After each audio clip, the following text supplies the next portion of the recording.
dado las circunstancias, decidí tratar de compartir esta especie de reflexión en clave teológica o pastoral respecto de la primavera y lo que significa. Espero que me acompañen en esto. Y bueno, empezamos reflexionando, presentando el título. Decimos la primavera, un anuncio de plenitud futura. ¿Qué queremos decir con esto? Bueno, empiezo preguntándoles a ustedes, a los panelistas y a ustedes que están acudiendo. Y Coca me dice, me quemaste, Claudio. No, era una excelente idea, Coca. Julio saluda y Mili también saluda. Feliz primavera, desayuneros. Yo les pregunto, más allá de las ganas posibles que tengan de un picnic, ¿qué sentimientos, qué ideas les trae esta nueva primavera, ¿no? Empecemos por ahí. Es decir, es una ocasión donde se renuevan los ánimos, las expectativas. Lo vivo como una estación más que llega y que me deja indiferente, ¿no? Como una estación más en una repetición, ¿no? Tal vez, y estaba hablando con Carlos, que acá estamos bien representados tanto los de mayor experiencia como los jóvenes, así que es una mesa muy equitativa, muy equilibrada esta sí. Y tal vez, decía, los mayores lo viven con una cierta nostalgia de algo pasado. Recuerdan sus picnics, ahí donde estaban los picnics del estudiante, día de la primavera. Pero algo más como que ya no es, que ya no volverá. Lo viven más con nostalgia, lo viven más mirando a los jóvenes y diciendo, bueno, yo también fui así, también tuve mi sangre que en primavera fluía, efervescía, y bueno, ahora es como que lo vivo más como un recuerdo que como un futuro. Y los jóvenes, al contrario, lo reciben tal vez más como con planes, con expectativas. Así que bueno, la primera pregunta es, ¿qué les sugiere a ustedes la primavera? Antes de entrar un poquito en estas reflexiones que pretendo compartir con ustedes, ¿sí? Bueno, Moni, se despertó Moni y se sumó a mi señora Moni. Buen día para todos, buen día Moni, ¿qué tal? Y acá Coca, una primera idea que comparte es que la primavera es el resurgimiento de la vida. Las flores y los brotes nos anuncian los frutos maduros del verano, exactamente. La primavera como anuncio de algo que está por venir, algo pleno que está por venir. Pero bueno, mientras compartimos esto, también si ustedes quieren participar y compartir algo, son bienvenidos. No voy a decir lo que me dijo Pepe recién, ya se volvió a revelar. Se reveló. Bueno, vamos a empezar reflexionando sobre algunas enseñanzas que aparecen en la primavera, porque detrás, sabemos nosotros, está la sabiduría de un Dios creador. Entonces hay signos naturales que nos pueden ayudar.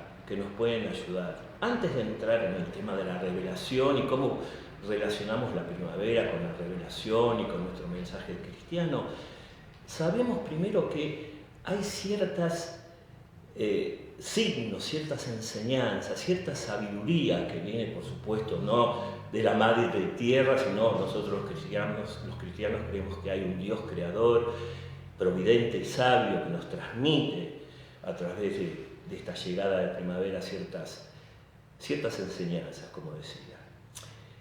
Por ejemplo, dos ejemplos muy cortitos, pero ustedes pueden aportar otros, ¿no? Las viñas, ustedes saben, las viñas, ¿no? Las viñas, los sembradíos de viñas que dan uvas, en invierno están secos, son verdaderamente, se muestran feos, secos, áridos, retorcidos. Y sin embargo, en la primavera se llenan de hojas. Y luego aparecen en verano los racimos, que poco a poco van madurando, y aparecen después las uvas que con el tiempo en el verano terminan su madurez, ¿no? Y eso nos puede enseñar también, así como hay ciclos en la naturaleza, también en nosotros, en nuestra vida, tenemos nuestros ciclos, ¿no? Nuestro tiempo de sembrar y cosechar, pero también en nosotros mismos, ¿no?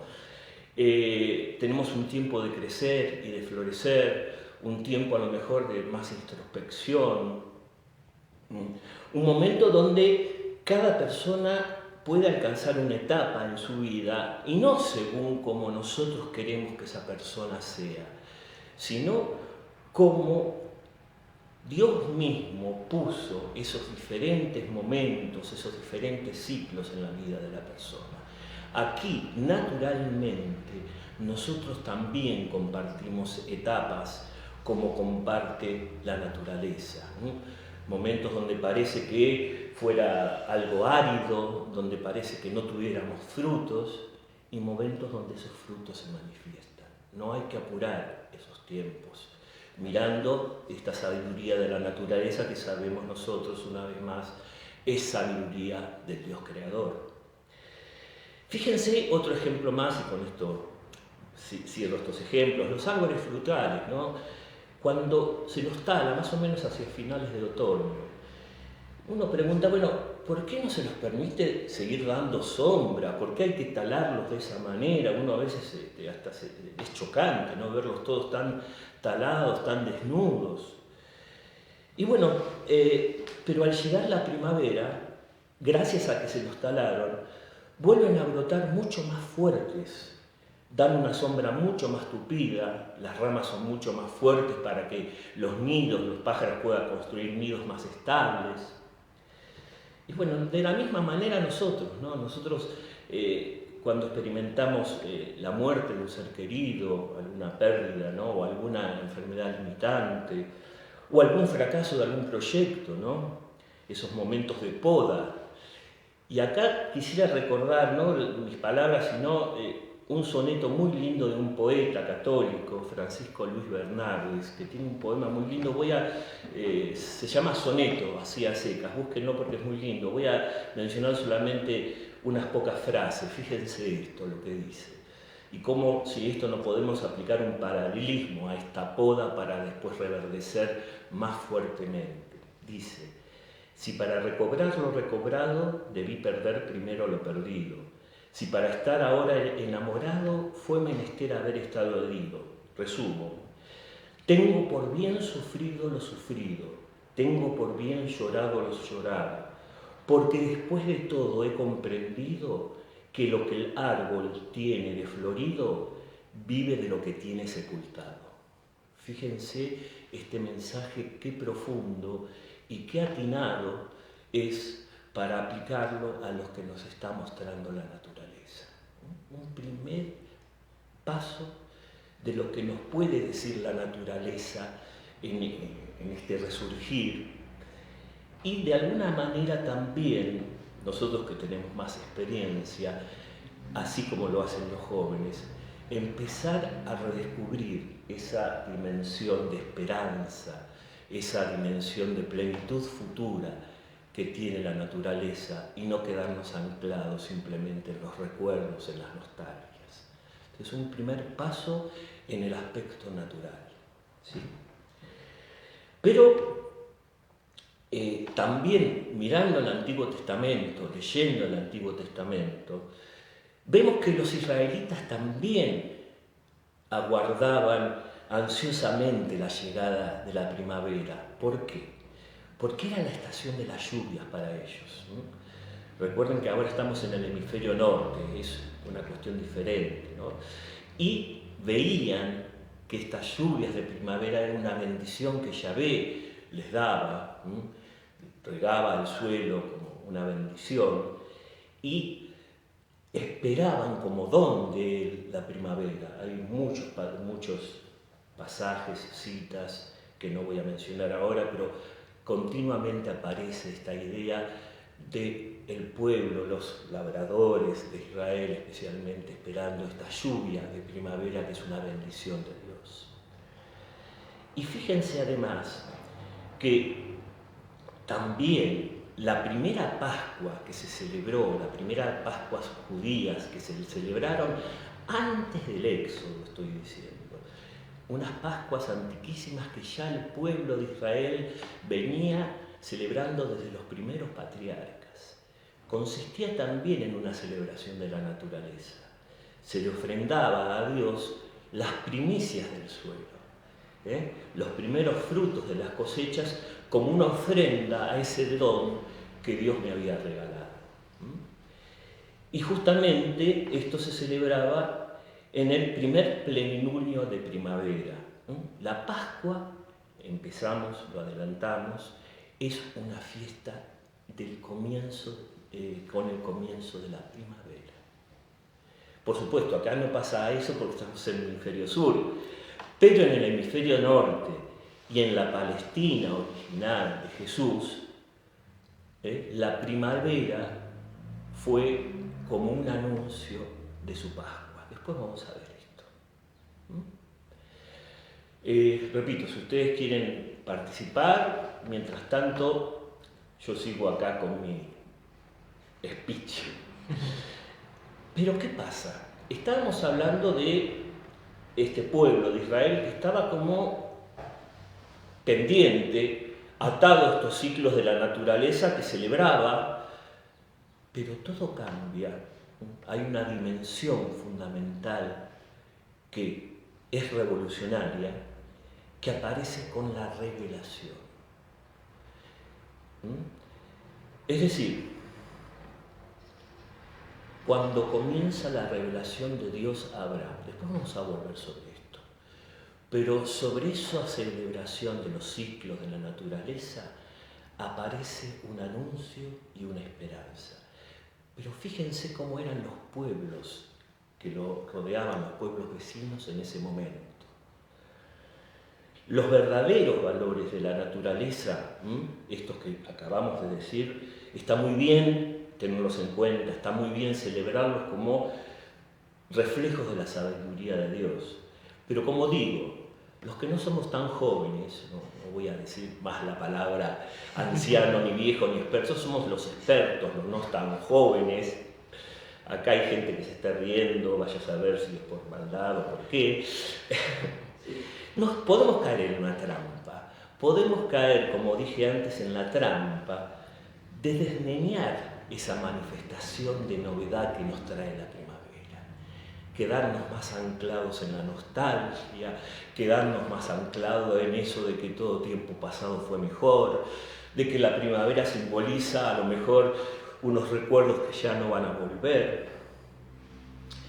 Ustedes saben que los pueblos que rodeaban al antiguo Israel también estaban un poco como sometidos a esta especie de eterno retorno y de nostalgia. ¿En qué sentido lo decimos? Estos pueblos como vivían como una ardilla en esas jaulas donde tienen esas rueditas que continuamente van, no sé si las vieron alguna vez, sí, en las veterinarias aparecen, corren y rueda la ruedita, pero siempre se quedan en el mismo lugar, ¿no? Entonces, estas sociedades vivían como encerrados solo en estos ciclos de la naturaleza. ¿Cuáles son los días y la noche? Las fases lunares, las estaciones, por supuesto, la primavera entre ellas, los ritmos climáticos, sequías, inundaciones, las cosechas, las siembras. Pero todo se reiniciaba año a año y nunca había una novedad. Era como un eterno rodar sobre el mismo ciclo que se repetía y se repetía. Es decir, la plenitud estaba en algún momento en el comienzo, pero ahora lo único que esperaba es seguir con esa rueda de un movimiento cerrado sobre sí mismo sin novedad. ¿Quién puede esperar una novedad en el futuro si lo único que puede hacer, como el pobre hámster, la pobre ardilla, es girar sobre sí mismo? No hay novedad, no hay expectativa de algo mejor, solo eternamente repetir los ciclos. Esta es la trampa en la que no podemos caer. Y esto lo dice muy claramente el Eclesiastés, cuando habla de esa repetición fútil una y otra vez de lo mismo. Dice, vanidad de vanidades, todo es vanidad, ¿no? ¿Qué provecho saca el hombre de todo su esfuerzo que realiza bajo el sol? El libro de Eclesiastés dice esto, ¿no? Una generación se va y otra viene, y la tierra siempre permanece. El sol sale y se pone, etcétera, etcétera. Lo que fue, eso mismo será. Lo que fue, eso mismo será. No hay esperanza, sino lo que fue es lo que va a ser. Un poco nuestra tentación cuando ya tenemos estos años encima, no tenemos ninguna expectativa para el futuro. Lo que fue, será. Lo que se hizo, eso mismo se hará. Y termina con esta frase célebre, no hay nada nuevo bajo el sol. Así comienza el libro del Eclesiastés. Y esto estaba asumido por muchas religiones y culturas en esa época. Figuras del antiguo Egipto, Osiris, figuras de los mitos griegos, figuras, mitos persas, donde todo renacía cíclicamente en la primavera, se renovaba, pero después volvía a marchitar y se moría. No había ningún avance. Y en el Medio Oriente también se adoraba un dios que se llamaba Tammuz, Babilonia, Siria, Fenicia, Palestina, todos los lugares tan cercanos al pueblo de Israel, que era protector de la agricultura, y que moría y renacía cada año este mismo Dios, moría y renacía, no es una resurrección definitiva, sino moría y renacía, como una flor muere y después vuelve a nacer, esa u otra flor. De manera que en la primavera era una estación de renovación, pero después venía el invierno y estábamos en el mismo punto de partida. No había novedad, no había esperanza, no había expectativa. El hombre estaba como preso de estos ciclos de la naturaleza y en medio de esta situación no podía tener esperanza. Esperanza es la expectativa de algo que va a venir, que no tengo y que me aguarda en el futuro. Algo nuevo definitivamente que agregue a mi vida una novedad. Pero si la vida es solamente repetir ciclos y hasta el mismo Dios, falso Dios por supuesto, como Tammuz, ese Dios que adoraban estos pueblos, muere y renace con cada ciclo, sin ningún tipo de trascendencia, sino que era como la misma naturaleza que se manifestaba una y otra vez, ¿qué esperanza podría yo tener? ¿Qué esperanza podría yo tener? Y cierro con un ejemplo de Jorge Luis Borges, nuestro gran escritor. Al comienzo de su carrera escribió un libro que se llama El Inmortal, donde habla de este hastío de la eternidad como una eterna repetición de lo mismo. Menciona un pueblo de seres inmortales, pero de seres inmortales que están cansados de vivir una y otra vez lo mismo. Están atrapados en esta inmortalidad, desesperados, porque dicen que cada acto y cada pensamiento es como un eco de otros que han pasado y antecedieron, sin principio. En el futuro lo repetirán hasta el vértigo. Y dice, no hay cosa que no esté como perdida entre infatigables espejos. Con esa genialidad que tenía Borges, fíjense esta imagen. Perdida como entre infatigables espejos, un eterno reflejo de lo mismo, sin novedad. ¿Qué pasa entonces ante esto? El pueblo de Israel no queda atrapado en esta misma concepción, porque ahí aparece la revelación y aparece la novedad de la esperanza. Quiero ver a ver si hay algún comentario mientras tanto. Yo quería comentar al respecto. Sí, por favor, mientras tanto, sí, por favor. ¿Qué similitud hay justamente en la revelación de Jesucristo, siendo justamente el pueblo de Israel el que esperaba el Mesías prometido, y la revelación, donde Dios se hace carne y habita entre nosotros, donde Jesucristo nos trae la alegría, como la primavera, como las lluvias en Israel, que nos dan esa vida, que nos dan esos frutos y que nos dan esa esperanza. Pienso cómo en los evangelios se inicia siempre con la alegría, o por lo menos en el de Lucas, ¿no? Como dice, bienaventurada eres María, llena eres de gracia, o cuando María visita a su prima Santa Isabel, donde el niño salta del vientre de gozo, ¿no? Cómo Jesucristo irrumpe en la historia y la cambia por completo, porque ya no hay una expectativa, como decía Claudio, natural, sino que Dios nos da esa mirada sobrenatural, como nos enseña el Padre Jorge, y cómo solo a través de una mirada sobrenatural todas estas cosas cobran sentido. Entonces tenía esa duda, ¿no? De ese paralelismo entre la primavera y la venida del Mesías. Gracias, Alan. Sí, por supuesto, vamos a ver cómo esta dimensión de esperanza, creí que hacía una demanda. Esta dimensión de esperanza, por supuesto, después se va a ver coronada con la Pascua de Jesucristo. Pero me interesaría, si no hay otro comentario. Sí, Belén acá dice que si no contamos con las alergias, la primavera se vive mejor, sin nostalgia, con los días que se alargan y nos acercamos al calor y las vacaciones. ¿Ven? Sí, exacto. Otra vez más, acá lo natural nos anuncia algo, ¿no? Está apuntando hacia algo, los días que se alargan. Ahora la gran pregunta, la gran trampa en la que no queremos caer y que nos salva la revelación es, bueno, está bien, viene el calor, pero después va a venir de vuelta el invierno y de vuelta se va a volver a marchitar todo. ¿Es tan así?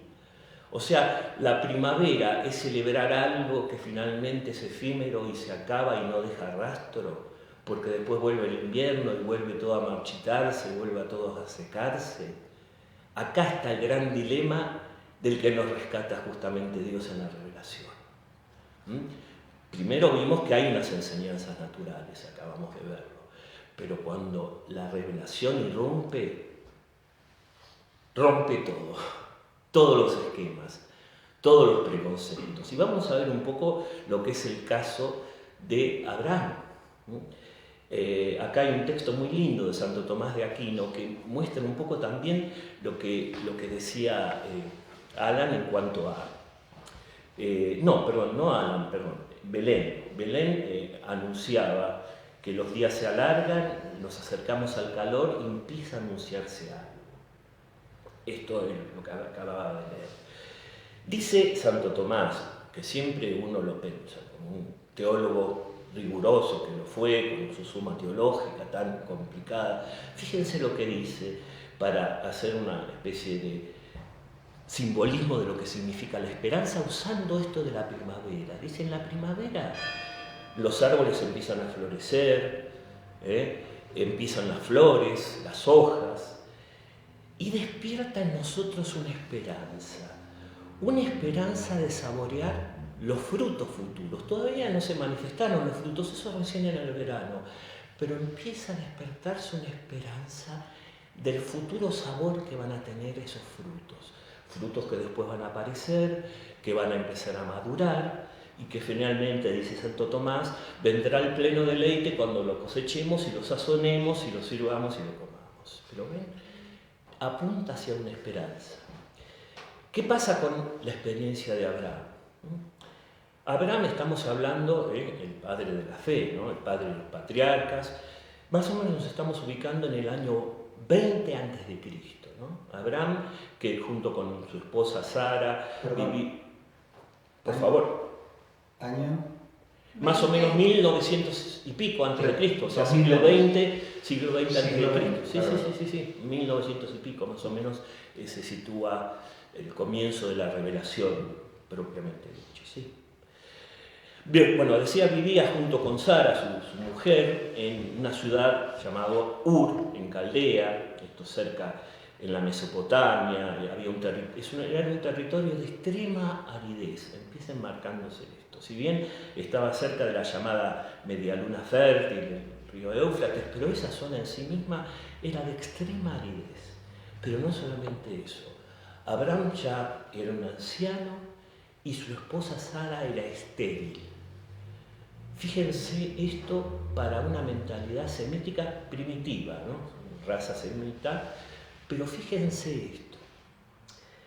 Para estas personas que todavía no habían tenido la revelación de lo que significa la expectativa de vida después de la muerte, eso va evolucionando a lo largo del tiempo y recién viene el anuncio de la esperanza de la resurrección ahí por el siglo II, más o menos, o 3 antes de Cristo, ¿no? En el libro de los Macabeos, libro de Daniel, segundo libro de los Macabeos, libro de Daniel, recién ahí se anuncia esa esperanza.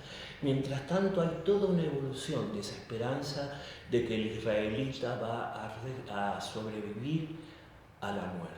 Es un lento camino a la esperanza, no nos vamos a meter en eso. Pero fíjense entonces lo siguiente, en este momento que no había una esperanza de una vida después de la muerte, que uno cuando se moría,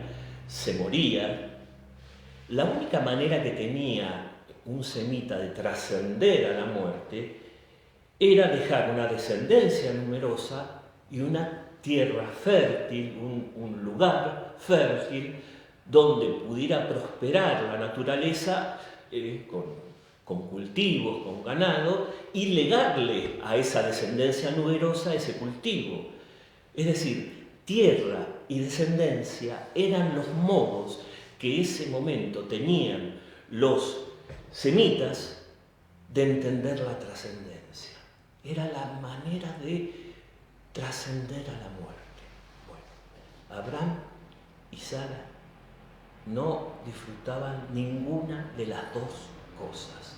Ni habían tenido descendencia, ni tenían una tierra fértil, era una tierra árida.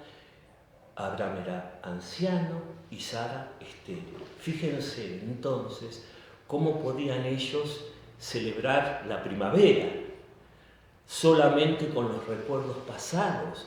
¿Qué esperanzas podían tener ellos del futuro? Y sin embargo, en este contexto de total falta de esperanza, Dios se revela. ¿Y cómo se revela? Se revela prometiéndole a Abraham esas dos cosas que carecía. Una descendencia numerosa como las estrellas del cielo, dice. Y una tierra pródiga que va a manar leche y miel. Esto se lo va revelando poco a poco, es todo un proceso, pero ¿a cambio de qué? De que se ponga en marcha, que abandone sus seguridades y que se ponga en marcha hacia lo desconocido, hacia la tierra de Canaán, abandonando su pueblo, sus seguridades con Sara, se dirija hacia un horizonte desconocido. Aquí Dios, de alguna manera, dicho de esta manera, está inventando la esperanza.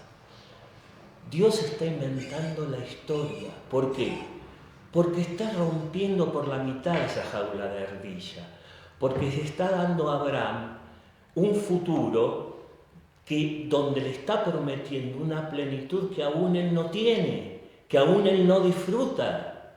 De manera que al ponerse en marcha, está empezando a construir una historia, no una historia como una crónica, como las antiguas, que simplemente eran la sucesión de reyes interminables, una crónica personal, me levanté, hice esto, trabajé en mi sembradío, y en el fondo una monotonía de repetir siempre la misma historia. No, era una historia que estaba abierta a novedades, a una plenitud que era desconocida. Ahí es donde empieza a construirse la historia.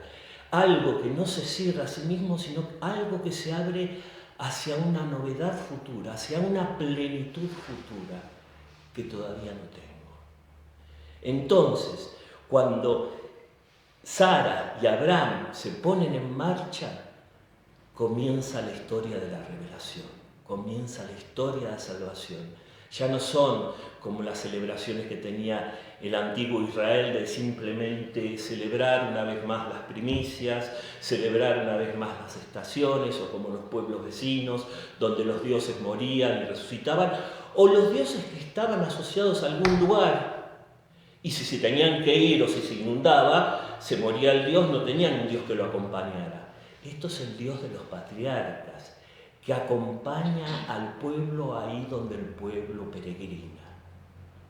De manera que comienza a construirse una historia donde aparece la novedad. No significa que no haya reveses, va a haber un montón de reveses del pueblo, pero esta novedad, como sí dijo Alan recién, va a desembocar en la gran coronación definitiva que va a ser Jesucristo. Pero esto comienza con la historia de Abraham, una historia donde Abraham y Sara estaban como encerrados en esta falta de expectativa y a lo mejor viendo la primavera solo con nostalgia y solo como algo que ya pasó y que ya no se puede revivir. Sí, por favor, Carlos. No pensaba en lo lindo del tema, ¿no? Y apasionante. Y pensaba en mi mujer, que trabajó muchos años en esta cuestión que se llama fenología. Ella, cuando llegaba la primavera, iba a distintos lugares y medía la floración, por ejemplo. Vos podés abordar la fenología desde el momento de la floración, desde el momento de la fructificación, etc. Y una de las cosas ella es investigadora, y una de las cosas que investigan es, bueno, ¿cómo se ponen de acuerdo todas las plantas para florecer hoy, mañana, pasado, acá, en este lugar, ¿no? Y bueno, hay muchas búsquedas, no hay consenso, pero las horas sol, horas día, no me acuerdo cómo se llama el término específico, que es una determinada cantidad de radiación solar, parece ser una de las causas que activa la floración, ¿no? Y los distintos ciclos de las plantas. Y bueno, pensaba, ¿no?, en el sol como gran signo de esto. Estamos hablando de el verano, el día más largo, el día de mayor radiación solar, el invierno, el día más corto, los equinoccios de otoño y de invierno, una cuestión intermedia, pero una en ascenso y otra en descenso de la cantidad de luz. De venir del día de los días con más oscuridad, aparece un momento en que esto empieza a levantar, el equinoccio de primavera. Bueno, esa imagen del sol y de la primavera me dio vuelta mientras hablaba. Y después, esta frase de San Pablo de hacer plástica la esperanza. Dice, la esperanza es como un ancla que está más allá del velo, ¿no? Nosotros es como que tenemos un velo en lo natural y nos podemos quedar más acá del velo y encerrados en esta lógica astronómica, fenológica, o llamarle como quieras, de la primavera, o si se quiere de actividades sociales relacionadas a todos estos ciclos, porque nosotros terminamos adaptándonos a los ciclos naturales, ¿no?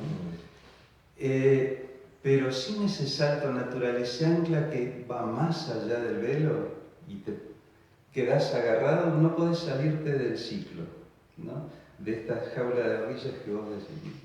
Eso es lo que me vino. Gracias, sí. Sin ver lo sobrenatural también, como decía Alan, ¿no? Juntando... Bueno. Dale.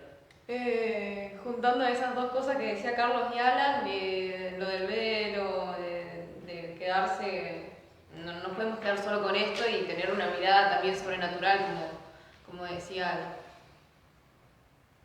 Sí, también relacionado con lo que decía Claudio al principio, y ahora adentrándonos en la historia de Abraham, la historia de la salvación, de nuestro Padre de la Fe, como incluso cuando Dios le promete una descendencia inmensa, más grande que las estrellas y que las arenas del mar, al no ver los frutos inmediatamente, quieren hacerlo con sus propias fuerzas, ¿no? Y cómo aparece, bueno, justamente Abraham, que está con la sierva de Sara. Pero justamente después Dios reafirma su promesa y asentémonos en eso, saber que si Dios promete algo, Él lo va a cumplir. Aunque no se sepa exactamente cómo, ¿no es cierto? Aunque no sepamos exactamente cuándo tampoco, ¿no?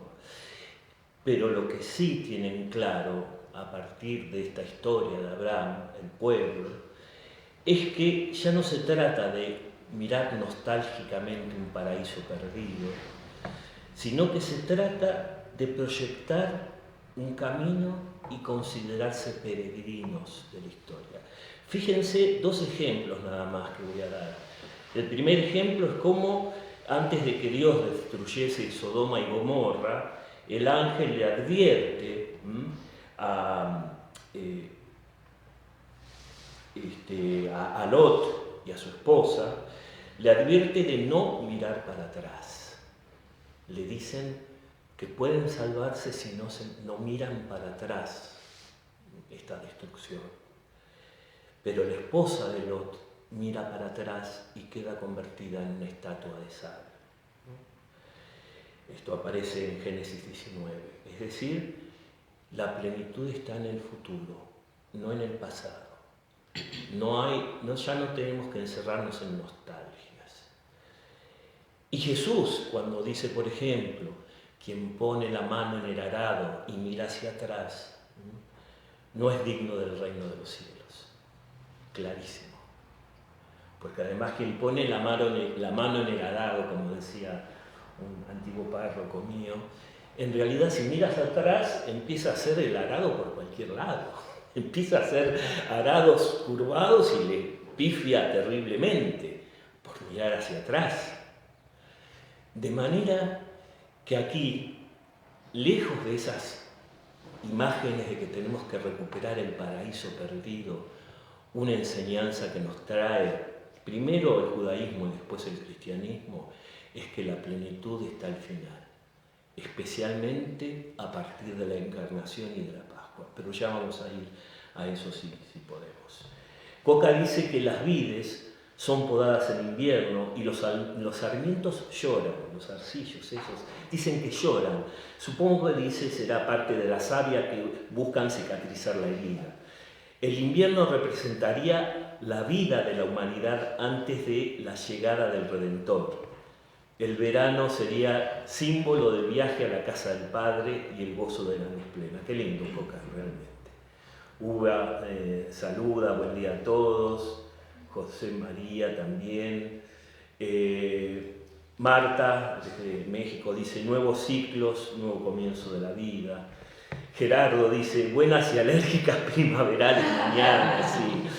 No he mencionado las alergias, yo también soy un poco alérgico, pero sí, es cierto. Bueno, Carmela que está viendo.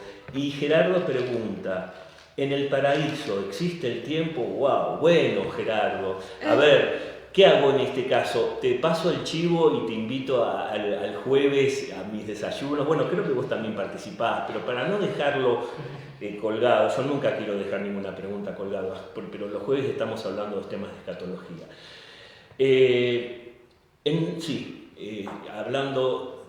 Contestando rápidamente, ahí donde hay ser humano hay tiempo. Que no sea el tiempo cronológico nuestro, y sea que te estés refiriendo a ese paraíso original o al futuro reino de los cielos, ahí donde vamos a estar todos resucitados, siempre algún tipo de tiempo existe, porque si no, no existiría el ser humano. El ser humano siempre tiene un antes y un después.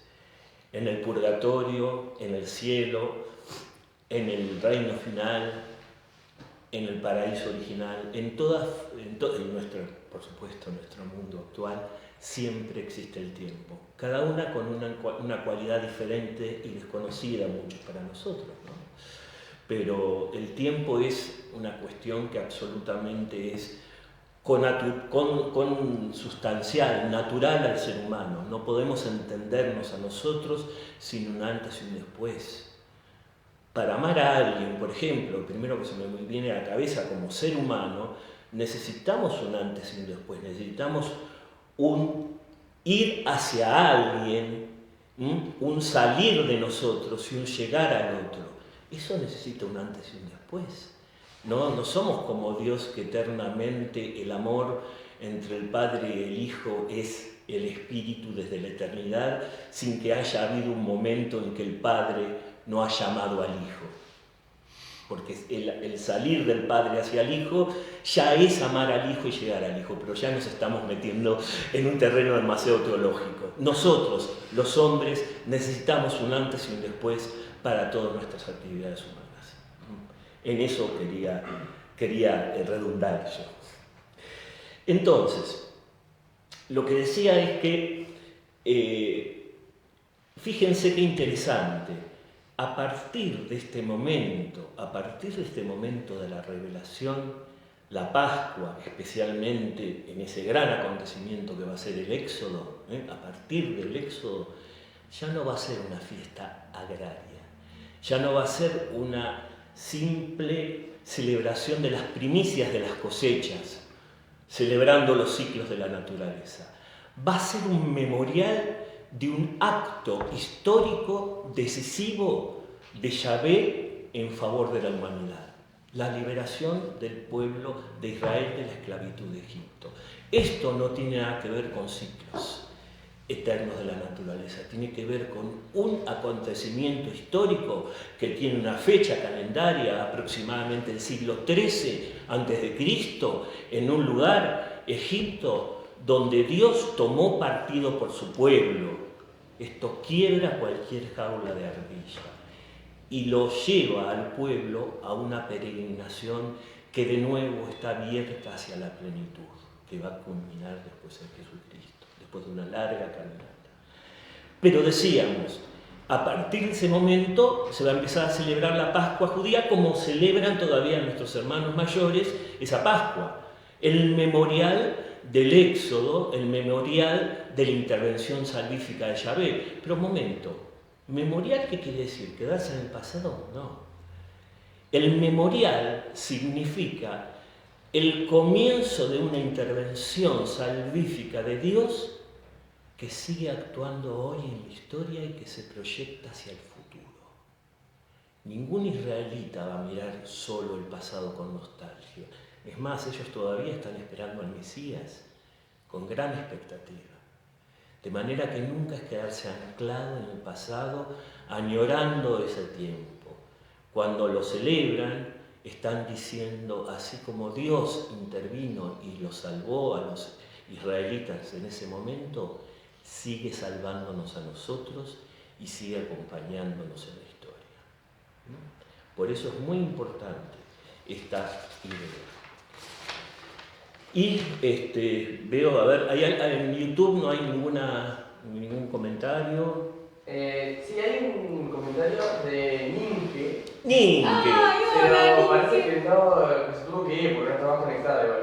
O sea, dejó el comentario y se ve que se fue. Él está preguntando a ver si se podía conectar de vuelta para escuchar la respuesta. Pero bueno, ella decía, bueno, nos saludaba, decía buenos días y quería compartir un pensamiento. ¿Qué vale la vida sin la muerte?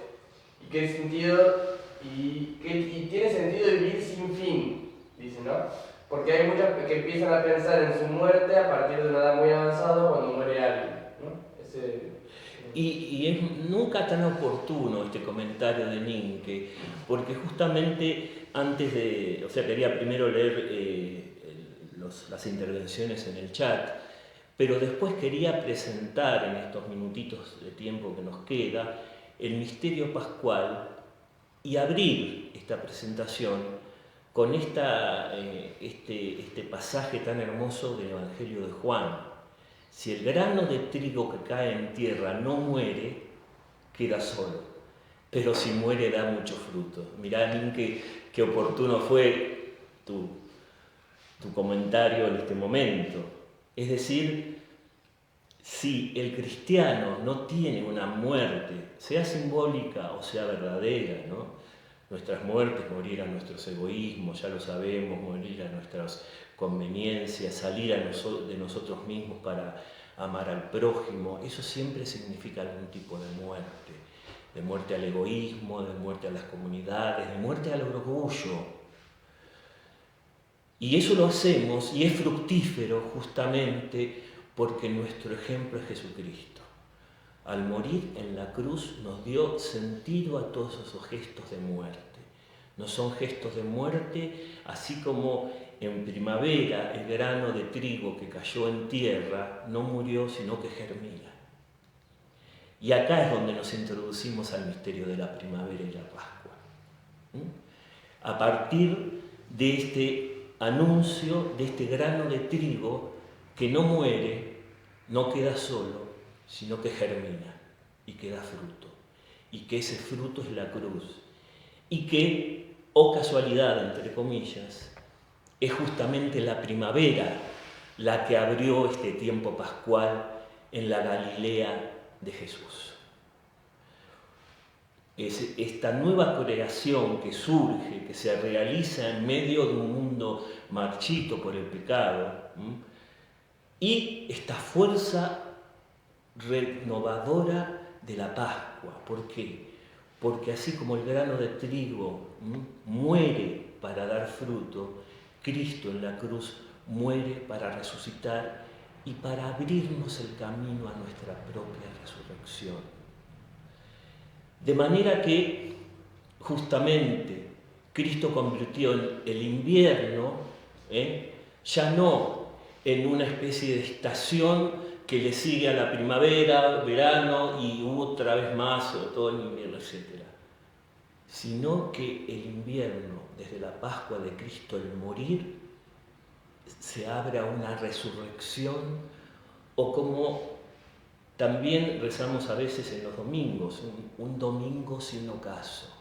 Vieron que a veces los domingos son muy tristes porque al día siguiente, bueno, ahora depende los que trabajan, pero los domingos solían ser el día más triste de la semana porque había que volver al yugo del trabajo. Bueno, esto lo que hace la resurrección es abrirnos a un domingo sin ocaso. Fíjense la expresión.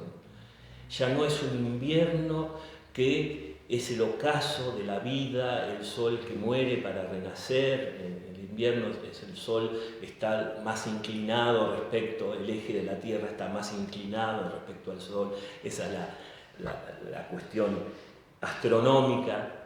Pero a partir de la Pascua, esta muerte se convierte en puerta, en anuncio de una vida definitiva. Y dice Marianela, él mismo lo dice, yo hago nueva todas las cosas. Exactamente, es una de las frases que yo iba a citar. Gracias Marianela, porque me la presentaste la frase. Fíjense cómo justamente esta nueva creación renueva todas las cosas, no solamente a nosotros. Toda la naturaleza participa de esta renovación. Por eso, como dice muy bien Marianela, en el libro del Apocalipsis dice Jesús, yo hago nuevas todas las cosas. Esto no es un eterno retorno de lo mismo, sin novedad. Es una renovación definitiva que nos espera al final. O como dice San Pablo en la carta a los Romanos, la creación entera, fíjense qué imagen hermosa, gime y sufre dolores de parto, dolores de parto. Estos dolores de parto no significa el eterno retorno, porque como le decía Jesús Nicodemo a Jesús, un chico no vuelve al vientre materno una vez que nace, ¿no es cierto? Es una novedad ya definitiva. La creación sufriendo dolores de parto significa que va a alumbrar una nueva realidad y que no va a ser un eterno retorno de lo mismo. Y así como lo decía también San Eusebio, un santo que cita a Santo Tomás en su comentario al Evangelio de Lucas, lo dice de una manera muy bonita, siempre refiriéndose a la primavera, ¿no? Así como en esta vida el sol en la primavera fomenta y vivifica con el calor de sus rayos las semillas ocultas, fíjense, este grano de trigo que cae en tierra, ¿no? Para que broten, bueno, resumo un poco, y produzcan infinitas plantas de variados colores. Así también en la venida de Cristo en gloria está hablando del momento en que nosotros vamos a resucitar para la vida eterna. ese momento definitivo donde ya no va a haber ciclos de volver a lo anterior. Al iluminar el nuevo mundo con sus rayos vivificantes, hará nacer a la luz las semillas sepultadas, nuestros propios cuerpos, a la espera de la resurrección, que dormían bajo el polvo de la tierra, como dice, por ejemplo, en el Antiguo Testamento, el Sheol, ¿no? Y vencida la muerte, producirá cuerpos mejores. ¿Ven? La resurrección futura, el anuncio una vez más de una primavera que ya no va a tener un invierno en el futuro, sino una plenitud final. Pero mientras tanto, qué lindo esto de pensar la primavera con esta imagen de la transformación de la semilla en planta y flor como un anuncio de la definitiva Pascua futura. Una Pascua que ya no va a reconocer inviernos, que ya no va a reconocer ocasos. Y bueno, disfrutemos la primavera, aprendamos de sus enseñanzas naturales, pero también veámosla, por supuesto, sí, veámosla como un anuncio, como un signo, como un anticipo que también Dios, a través de esta revelación sobrenatural, nos está diciendo. Ojo, no es una repetición de lo mismo y los de mayor edad no solamente piensen con nostalgia en lo perdido. Esa flor que está germinando, que se está abriendo, anuncia una Pascua definitiva, anuncia una primavera sin invierno. Sofi quería decir algo. Sí, creo que todas estas cuestiones también traen muchos sentimientos, ¿no? Esto desde la esperanza, de la incertidumbre de un futuro tal vez, o de los sentimientos de un invierno. Pienso que también hay que estar muy aferrado a Dios en estos momentos, y en todos momentos, en los tristes, en los momentos felices, porque, bueno, creo que Padre Jorge Conolán nos quemó el cerebro con lo sobrenatural en todas las homilías, Sí. pero es imposible entender el plan de Dios y, bueno, nunca terminamos de entender el plan de Dios porque nuestra capacidad limitada no podría entender el total, pero sí poder llegar a comprender o aceptar tal vez lo que Dios nos va poniendo en la vida, ya sea un invierno o una primavera, así que tener siempre confianza, tener siempre fe en Dios, de que todo lo que pase, como vemos en un curso de espiritualidad donde estamos con los chicos, que todo lo que Dios hace en nosotros, todos los escenarios que pone Dios para nosotros, siempre son buenos. Y es difícil entender esto, ¿no? Porque capaz, bueno, se murió mi mamá, se murió tal persona, y en una concepción totalmente humana parece qué horror, qué feo, pero bueno, uno tiene que aceptar la voluntad de Dios sabiendo que Dios es nuestro Padre también y que no quiere ningún mal para nosotros y que todo lo que pase va a ser al final para nuestro bien también. Sí, qué bien, Sofi, muchas gracias. Sí, cuánta razón. Y eso también me lleva a mí, un poco para cerrar, que haya otra intervención, me cierra a mí una cuestión que es la siguiente.